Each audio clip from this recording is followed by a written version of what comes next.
Keys to the Commonwealth, a podcast where we share the real stories of local community members who are using real estate to build personal wealth, along with tips and tricks from professionals across the industry. And now, your host, Landry Fields. Welcome, everyone, to Keys to the Commonwealth podcast. Each week, I sit down and interview a local community member that is either personally invested or a part of the real estate process. Personally work closely with real estate investors here in Kentucky, and like you, am interested in learning the keys to building personal wealth through real estate. I am very excited for today's show and some of the insights my next guest brings. She is the business development officer at Bluegrass Land and Title company here in Lexington. And with 5 locations across the Commonwealth, she can help make sure things get done or answers to your questions in a timely manner. As a notary, you will find her at many of the closing tables around the area for Bluegrass Land. Born and raised right outside of Louisville in Oldham County, she completed her undergraduate degree from UK and now lives here in Lexington with her pride and joy dog Pupcake, a Pomapoo, which I'm told is a Pomeranian and Poodle mix. Without further ado, it is my pleasure to welcome my friend Maggie Cohen to the Keys to the Commonwealth studio. Thanks for coming to the show, Maggie. Thanks, Landry. I'm really excited to be here today. Awesome. Appreciate that. And welcome to the new office. I know you hadn't had a chance to come here yet, but excited to also start hosting this here. One of the first questions we always kind of ask is, so hop back in the DeLorean and tell me, how in the world did we get here? How did we get into the title business? So the position basically fell in my lap. They say don't burn bridges. I started my career at Enterprise Rent-A-Car right out of college. Okay. I actually started as an intern while I was in college. Made my way up, moved up the ladder to branch manager, and left that, but kept in touch with my old job, and he referred me to this job. So it fell into my lap. It's been a breath of fresh air. I come from a long road of different sales positions. Okay. Really like it at Bluegrass Land Title. It's more relational than sales. I am a business development officer there, so more on the marketing team. Okay. I love it. It's kind of like a liaison in a lot of ways between, obviously not everybody does the same job within it, so therefore you're able to kind of connect the different pieces depending on what needs done. Yeah, so I am in the liaison. I'm basically the middleman between the inside escrow officers, our staff that's working behind the scenes to do all the title searches, get all the documents and prep work done to get to the closing table, and the outside world. So a lot of realtors, lenders, investors. I think it's really important to utilize me. Just good, solid communication. Things get taken care of. Escrow has a tough job. They are behind the scenes doing a lot of the work that the outside world doesn't see, nor do they really need to see. But at least with me, things get done. Communication is solid. And at the end of the day, we want to make sure that everyone gets to that closing table as effortlessly and as quickly as possible on their end. And that's really where I step in. And then on top of it, you will see me at the closing table facilitating the closings, which I really do enjoy. Because a lot of times if it's a loan scenario, it's twofold. So you got the mortgage situation going on, but then you also got the title thing that everybody kind of forgets about too. And so if those aren't working hand in hand together, then obviously problems can be had, delays. Absolutely, and I think that's like worst case scenario. So we kind of get everything buttoned up. Yeah. You're in communication with your lender pretty regularly to get everything that they need to make sure that loan is secure. Of course, you're in touch with your realtor. We're kind of that like back end piece that a lot of people don't necessarily see, but we're kind of the glue that holds it all together and that makes it happen. I think having just really strong communication with your title partner is so important, whether that just be something coming up, whether that means we just need to give somebody the warm and fuzzies about making sure that it's all happening. I mean, it's a big process and it's a big purchase. And at the end of the day, we want to sit down at that table and make that realtor and lender look really, really good. Yeah, that's awesome. So prior to Bluegrass Land and Title, starting with them, you had a season of life as far as sales and traveling around the state of Kentucky and Bluegrass. So talk to me about, how that prepared you for your kind of current role and why that kind of drew you to Bluegrass Land and Title. Yeah, so I did say I started my job at Enterprise Rent-A-Car. You kind of see like a big picture there of just how to run a business. Sure. You see the importance of customer service, marketing, sales. You really just kind of get a whole picture of that. I stepped away from that and got into pharmaceutical sales. Okay. Did that for a while, and then went right into tobacco sales. Okay. Tough jobs. Yep. Definitely need a backbone. I think that's probably what prepared me the most for not only the position I'm in now, but just in life. You walk in, you know nobody. Right. You basically have to get past the front counter to even get to anybody that makes that decision. Right. That can be stressful. You find creative ways to get there, but I think being relatable, having strong communication, being trustworthy, because you walk in the door and you smile at the receptionist, you're not just going to get back and talk to the doctor, talk to the owner of the store, and that was obviously in tobacco sales. So I think communication and resiliency really is what I learned in my sales roles in pharmaceuticals and tobacco, and then keeping those relationships. So that's a lot of what I do now is I work a lot with realtors and lenders, and I have to have good communication. I think that's what sets us apart from other title companies, and you have to be reliable. You have to be trustworthy, and things come up all the time. I mean, it's every job. It's not always just, a walk in the park. So I think having that resiliency too has really prepared me for this job, but it's been a nice preparation. Oh yeah. I mean, anybody that knows that has done cold sales type of thing where you're just walking in to a place knows you have to it'll teach you a lot of confidence, to have a lot of confidence in yourself, and be strategic and resilient for sure, 100%. So what about Bluegrass Land and Title? What makes you guys kind of stand out in your opinion as far as being one of the best in the region? Definitely the fact that we even have a position like I have. I think we put ourselves apart from everybody because we have somebody that's standing in the middle, and you have a strong person to communicate and kind of facilitate those questions. Like I said, whether it be we need to find out what's going on with a lien on a property or what has came about from that title search. We need to schedule that closing.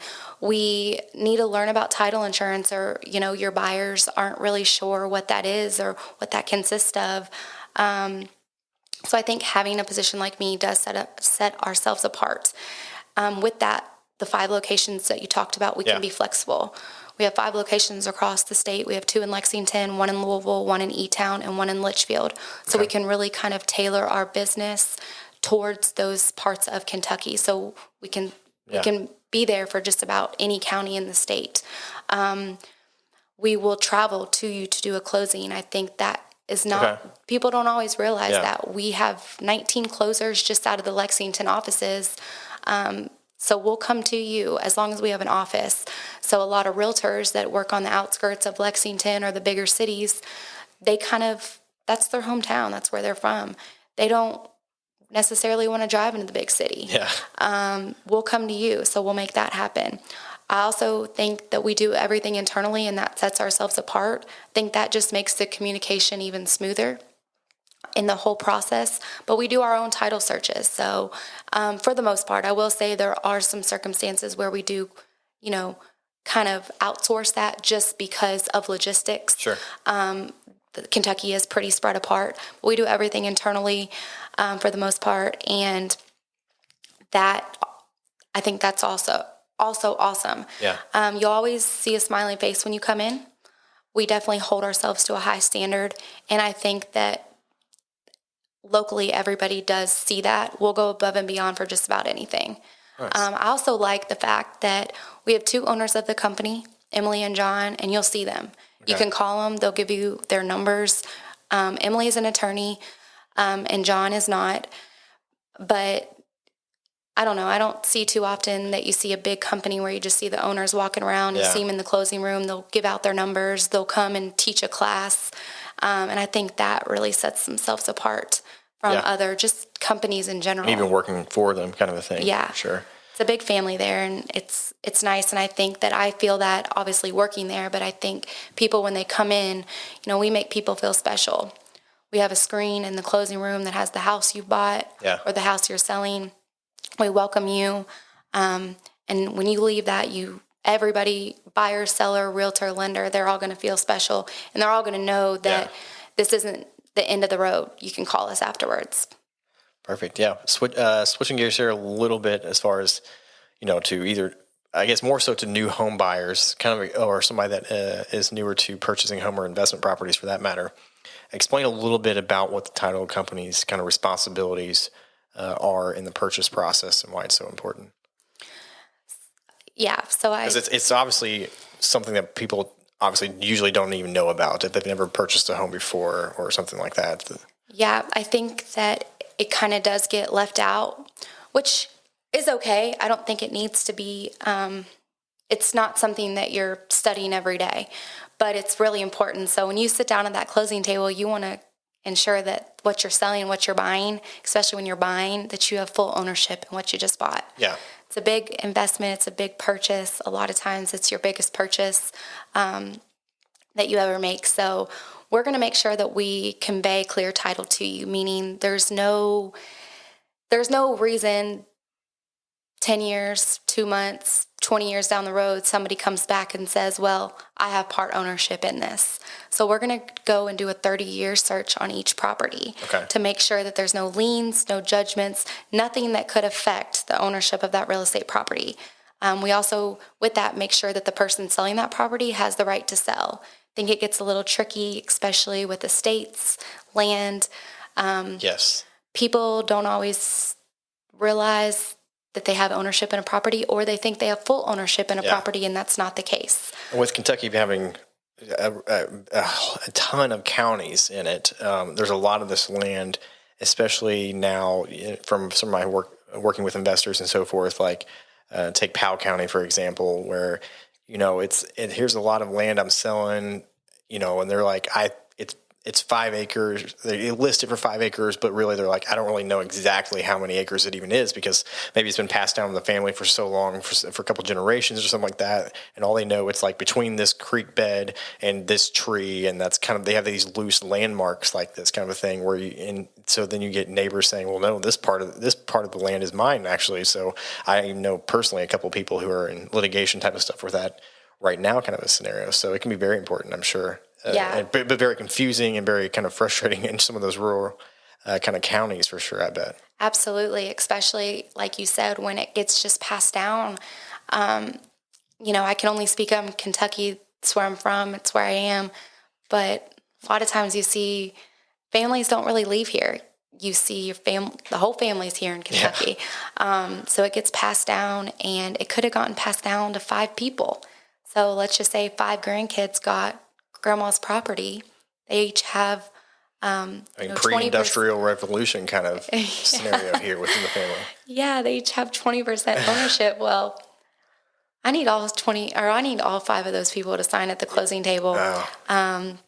But really, you just want to make sure that what you're buying, especially when it comes from land and estates, that's when it does get tricky. Divorces, things that we don't always like to talk about, but they are out there. We want to make sure that you are sitting down and we are transferring the ownership fully to you from somebody who has the right to sell this property. Yeah. So we're going to go do an extensive search on that. Yeah. We have an awesome search team, and then we also have an awesome title clearing team.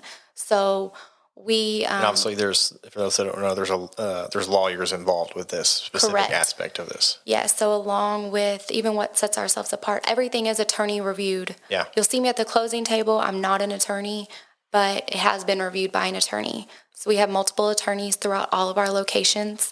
Emily Grant being the owner, she is an attorney. She's fabulous. Everything is reviewed by an attorney. Sure. So but at the end of the day, you want to make sure what you're buying and what you just put time and effort in that house you love, that property that you just vision your house being built on, whatever it might be, that you have full ownership in that property. You'd be surprised at things that come back. Is there any stories that stick out in your mind as far as something that was either prevented or kind of came to light through that would have been a bad situation as far as that goes? Yeah, there's tons of stories. I mean, I'm sure. there's different stories on just acreage that people thought they were selling versus what they thought they were buying. Yeah. So that's important. And a lot of that communication, I think, does come from the realtor, which I'm not blaming the realtor for anything, but I think the more information buyers and sellers could give to their realtors, that then they can turn around and tell the title company the more. But yeah, we see acreage. We see a lot of things where people got divorced 10 years ago. Husband or wife are now turning around and selling the house that they got from the divorce. Yeah. And nothing was recorded, or there wasn't a quick claim deed to get that spouse off of the deed. So that means that that spouse needs to sign at closing, which could get a little awkward. Yeah. Especially if there's remarriages Right. and things like that. So I think, which just goes to show, you have a really trustworthy title company in every corner of the state, to where we can help you no matter if you're in that pickle or you just want to avoid it. Yeah. So maybe for those looking to invest in real estate, move homes or buy their first home in this scenario, I mean, is there any advice from the title company's perspective that you would have either to a realtor or a seller/buyer? I do. So I think having an awesome realtor is key, and lender. You want them in your corner because they're going to kind of facilitate a lot of those conversations, and you want them to be at bat for you, especially being a first-time home buyer, and especially in this market. So I think that's key. And then, your realtor and your lender, side note, they need a trustworthy title company, which I think that they know at this point. I hope it's us, but at the end of the day, they need a title partner. Yeah. Just like you need different partners in life to kind of facilitate and help you walk through those situations. Great lender, great realtor is awesome. That's what you need. And just know that no question is a stupid question. Yeah. Ask away. I mean, we're all first time at something. That's right. So I think just having people in your corner is going to be your best bet, and enjoy the process. I think we get so bogged down on this property, that property. Enjoy it. I really, truly think what's meant to be will be. I remember buying my first house. Oh, yeah. It can be scary. I remember buying my first house, too, many years ago, and it was like a big gulp kind of a feeling. No, how much are we spending kind of a thing? But having those trusted people in our corner, for sure, like you're talking about, definitely made the process much simpler and easier and reassuring at the end of the day, for sure. I think so. And then just ask questions. If your realtor or lender works with me, then they know that you can call me at any time. Even when they're not working with our title company, they can still call me. They know that. But I think just asking questions and doing your research on title insurance, your lender's title policy, things that just protect you. I mean, we have insurance for other things.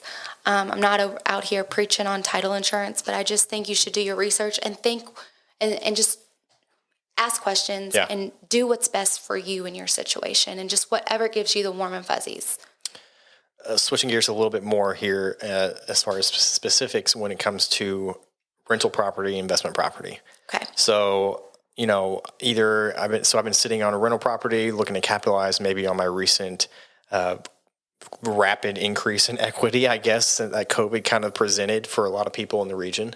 Talk to me about the 1031 exchange there and what the purpose of that is, what it is as far as its nature in regards to taxes and so forth when it comes to buying and selling of investment property. Sure.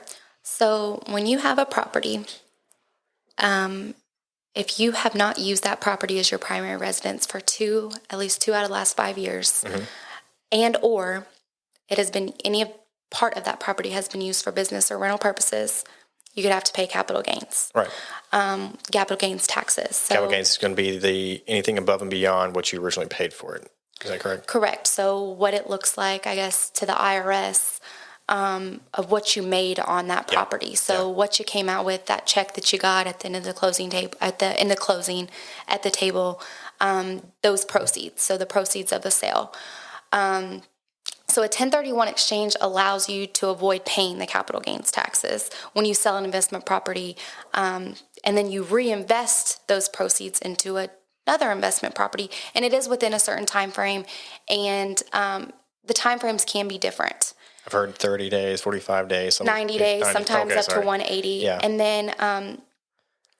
but it's kind of delaying the taxes in essence. You're kind of perpetually delaying it into a different real estate investment opportunity. So I like things in kind of layman terms. Okay. I do too. So honestly, think about that 1031 being held in like a separate bank account almost like a savings account. And and you're not going to be in charge of that savings account. A person or a company is, so a different entity will be. Which is where the title company would come into play in this scenario, or some title companies. I know yours does it. Right? Yes. Or sometimes attorneys will do it. Okay. And then when you find a different property that you want to put those proceeds in and reinvest that money into a different property, it'll come from the 1031 exchange. So it'll come from that like escrow type extra bank account, whether that is being held by an attorney, by a different company, by a title company.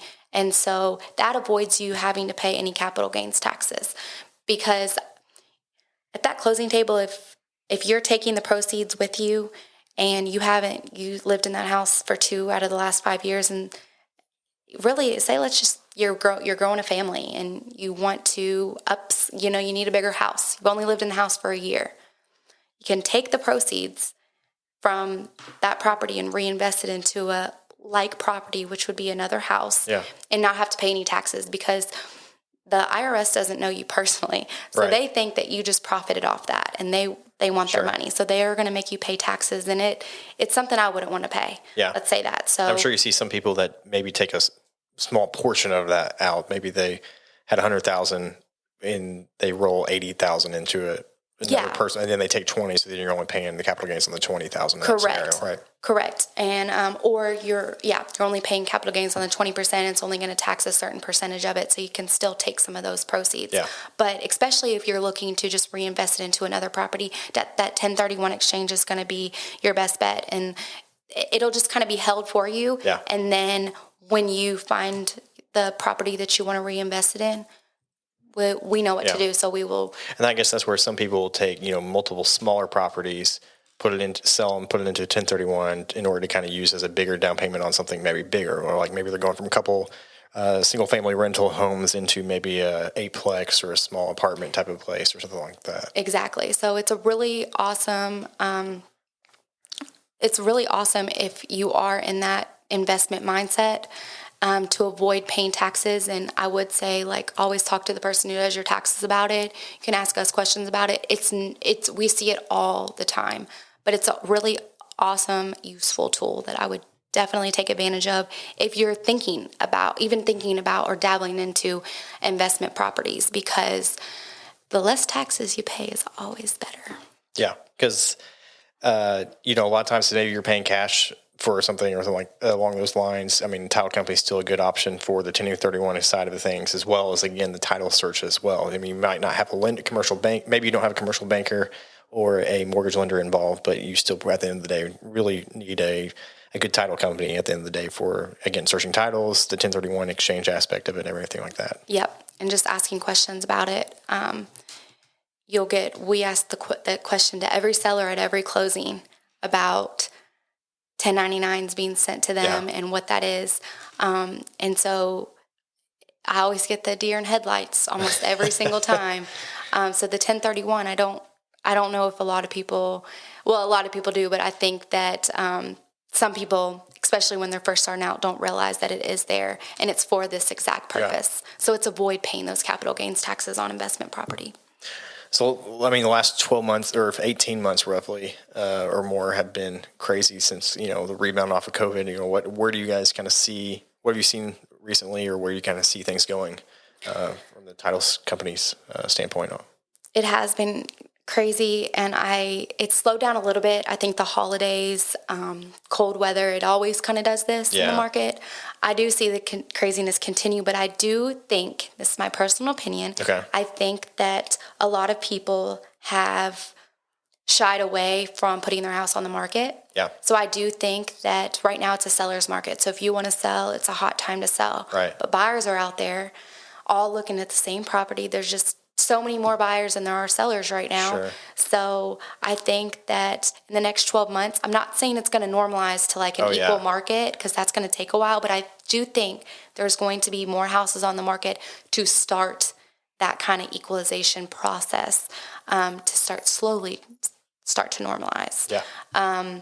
But I do, and my fingers are crossed when I say that, I do think that there's going to be more houses on the market. I know a lot of these lenders have a lot of pre-approvals just sitting on their desk. Which means you basically, maybe you have a day to think about it, whereas before it's, it was like you've got very little time to think about making an offer or something like that, I'm sure. Yeah. Or multiple offers. Maybe there's less offers on the table than there was, type of thing. Yeah, and Higher. I think sellers have sort of maybe been a little bit shied away from putting their house on the market, because it's not like these 2 offers, clean-cut offers on the table that your realtor is going over. It's like 12 offers with all these escalation clauses and contingencies, and they're not clean anymore, which is okay. That's why it's great to have an awesome realtor to kind of help facilitate those offers. But I do start to see more houses be on the market to kind of normalize that, which is awesome for buyers, but I mean, still awesome for everybody in the industry. Yeah. But I don't see it happening overnight. Not returning to pre-COVID. I don't think anybody's thinking that for sure. I don't even know what that is. So that's right. 2022, what are some of your kind of professional or personal goals you're kind of working towards?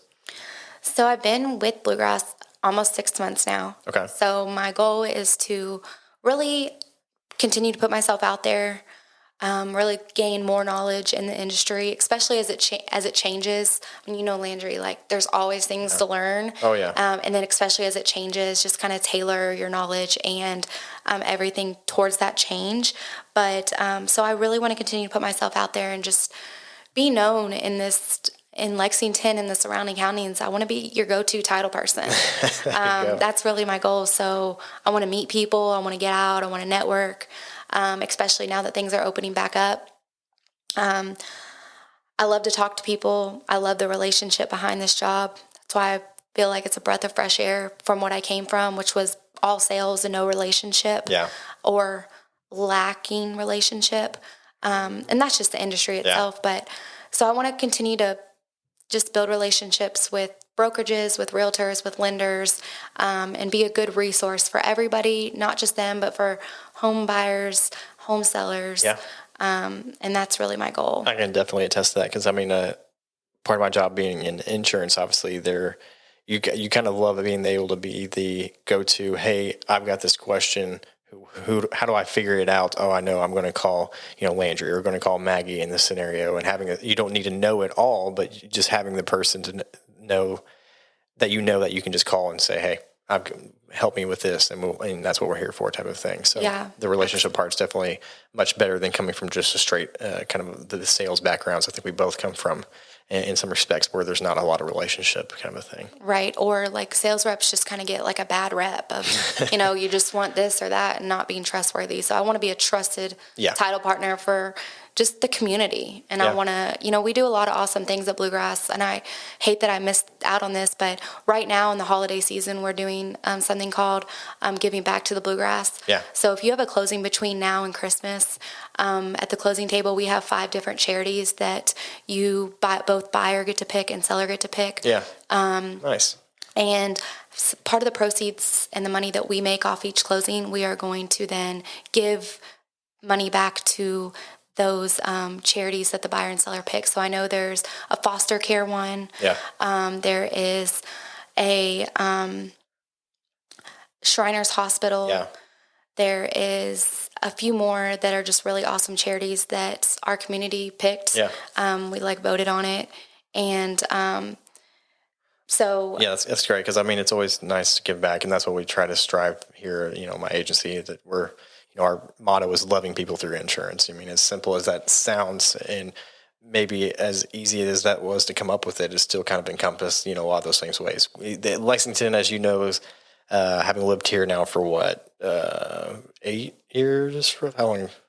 something along those lines, where it's got, I always kind of refer to it as the biggest small town in America in a lot of ways. It's like if you don't know somebody you know does know that person, kind of a thing. It is. I couldn't have said it better. It is the biggest small town I mean, out there. And I came from somewhat of a small town, so I can say that. But you get that city feel, too. I love it. So, yeah, I think that, I want to set myself personally, but then just my company as well, and just be the face of Bluegrass. But know that we do things outside of the title, and we really just want to be part of this community. Yeah, absolutely. So when you're not working with real estate and title and mortgage lenders and realtors, what are you kind of loving to do as far as hobbies and skills? So I love to cook, and I love to read. You'll catch me reading something about health and wellness, and I'll bog my family down on what I learned about this and this. You'll probably see me like drinking a matcha tea while I do it, or some type of green drink, because I'm super into all that. So no coffee? I do coffee every now and then. So I prefer like my matcha tea or maybe some green tea. Yeah, I used to be a big tea person until I finally coffee kind of stuck after like the fourth or fifth time of trying it kind of scenario. So I like coffee. But now I'm a coffee guy. I guess I like coffee more this time of the year where it's like chilly and cold. So it's but you probably only see me drinking on this is my bourbon time of the year. For sure. Oh, yeah. We can't leave the bourbon out either. Sometimes bourbon in the coffee is really good. What's kind of what are you watching on TV or shows or guilty pleasures on that side of things right now? Oh, my gosh. I have the worst guilty pleasure, weird obsession out there. I'm obsessed with every city of the Real Housewives. It's definitely a bad habit and a guilty pleasure, but I laugh at the drama. Like, I really can get a kick out of it. So, every city. So Atlanta, sounds like Orange County. My wife is obsessed with that show, like Selling Sunsets or something like that. So a reality show. That one's good too. Oh my goodness. I feel like those housewives could like be best friends. I know everything about them. I think. I really do. I've watched it for years, so I've watched them grow up. Like I've watched their kids grow up. That sounds so weird. What's your kind of favorite fast food? So Chick-fil-A, obviously. Oh, hands down. I love Chick-fil-A. You won't see me in any other drive-thru, probably. My personal background, some people know I used to work at Chick-fil-A in college, actually. And I did not know that. Yeah, so I know everything that goes on back there, and yet I still want to eat it like at least once a week kind of scenario. It's like, there's a lot of people that obviously work in restaurants or did fast food, and you're like, oh, I can't eat there anymore. It's like, I know what goes on back there, but no, I know all that, and I still would eat it like 3 times a day type of scenario. It's so good, and I always want it on Sundays. That's so true. What's the first concert you ever attended? Adam Lambert. Okay. It was because it was free. Okay. It was fun. What about your favorite concert? So Drake's concert at Rep Arena was awesome, but I have to say that The Weeknd, I went to his concert in Cincinnati, and he put on a show. Okay. So it was awesome. But I did hear Snoop Dogg was here last Saturday, and I heard that was awesome concert. I did not go, though, but I heard it was awesome. Could only imagine, but... Yeah, we'll leave it at that, I guess. Well, did you go? No, I don't know. I don't know. I just heard it was awesome. I mean, I have no idea. I'm not a huge concert person. Now I'd probably I'm trying to get back into it a little bit. My background was in music as well in some respects, and so I had a hard time for a long time not sitting there and just analyzing the concerts for almost like it was an athlete analyzing, trying to watch someone else play football if I had played football my whole life kind of scenario. So, but I'm able to enjoy it a lot more these days. I like old school music, so you don't always see like concerts come out about that. I would say that's the one thing about Lexington that could be better for sure is like the smaller kind of, we don't have the medium kind of concert type of venue place. It's either like large in the Rep Arena type of thing, or maybe real small type of thing. So out of the huge, we need like a Bogarts type of scenario or something like that. We do. So, but I actually like comedy shows. I think if I was going to pick one, it'd be a comedy show. So I don't think I realized how known the comedy off Broadway here is actually decently known in the comedy. It is. Yeah, and I had no idea that was a thing. They have like cool people go there too. So I have never been. Just awesome. What's one of the most awkward things that kind of happens to you on a regular basis? If you pop up and you come around a corner and try to scare me, which now that I'm known for that, everyone tries to do it, but everybody scares me. So if you do some type of pop-up prank on me, you're going to get like a loud, bloody murder scream every time. I'm surprised I haven't been on YouTube or like gone viral at this point. So next time you're on the show, make sure I have a person hiding in a box for half the show that pops up in the middle of it, right? Yeah, and everybody hold your ears because my boss got me pretty good the other day at the office, and I mean, everyone was crying, laughing. Oh, goodness. And so that, people get a huge kick out of that one. What's one of your favorite trips you've been on or still want to take? Well, I love to travel, so I'd like to go anywhere. I really want to go to Italy, but my favorite trip so far that I've been on is my trip to California. We flew out to LA, did that whole LA scene, which was awesome. And then we drove up Highway 1, which is a beautiful drive. Yeah. It takes a while because we were landing in San Francisco. My best friend was getting married up there, and we stopped along the way. So we stopped in Monterey, which was beautiful, and then SLO, which I heard you're supposed to call it, but it's St. Louis Obispo. Okay. Drove up Highway 1, stopped a few places along the way, ended in San Francisco. It was totally awesome. There you go. Beautiful drive. What's one of your favorite go-to restaurants or date night restaurants in Lexington or the surrounding areas? So I love steak. Okay. So catch me at Jeff Ruby's, Tony's, Ruth's Chris. It seems like everybody I talk to can't decide between the two. Is that? I would choose Jeff Ruby's. Okay. Because they have the best Brussels sprouts in town. Oh, okay. I've not been to Tony, so I could not answer. I also like Jeff Ruby's because you can get sushi there. You can get a good piece of fish. Yeah. So if I'm not like feeling the steak, but I'm feeling just like a bougie sushi roll, I'll go there too. So I like Jeff Ruby's. Nice. And they also have a great barreled old fashioned like that they do there. I don't know if you've had that. I haven't. Oh, it's incredible. So they they small barrels in the back, and they mix the whole old fashioned, put it in there for another a couple of weeks or a month or something like that. That's awesome. So, it's I like their atmosphere too. Every room is inspired by like the Great Gatsby or something like that. I don't know. I just feel fancy when I walk in. What's one of your favorite things to do in Kentucky or about Kentucky? Like if somebody was like, what's awesome about Kentucky or why, I'm moving here, what should I know about or do type of thing? What would you tell them? The bourbon distilleries are awesome. There's so many. You can go on like a tour, which I haven't done a tour, but I've done like several in a day. Yeah. So that's really fun. Also, Keeneland is awesome. So you can't forget about Keeneland, just the atmosphere and the vibe. I prefer fall over spring just because of the weather. So being from the Louisville area, I mean, did you go to Churchill a bunch growing up at all, something like that? So you got to ask, which one, Churchill or Keeneland? Keeneland, hands down. Yeah. I mean, Churchill is like in a weird part of Louisville. Right? I'm saying that nicely. Yeah. It's not in the nicest part. And Keeneland is just beautiful. I think it's like one of the best looking tracks in the country, at least. I mean, I would arguably say that as well, for sure. So I think anyone from Louisville it doesn't have that weird, like, just people who are like, I don't know, chain smoking and betting, and you're kind of like, weird place. It's like, if you're not dressed to go to church kind of a thing, you're kind of out of place there in some respects. So very family atmosphere type of thing as well. Absolutely. Keeneland, hands down. Great. Favorite purchase of the last year? What was that? My house. So I bought a house right before the world ended. I'm just kidding. Right before COVID. Literally Monday, everything shut down. I closed my house Wednesday. So last March. So it's been awesome. Me and Pupcake. It's just the two of us, but I've redone my house up a lot. I love the location. So that's my favorite purchase of last year and just this far in life. Cool. Well, appreciate it, Maggie. If someone wants to get a hold of you as far as buying, selling properties, as far as the title side of things, how can they get a hold of you or touch base with you? Absolutely. So you can call me anytime.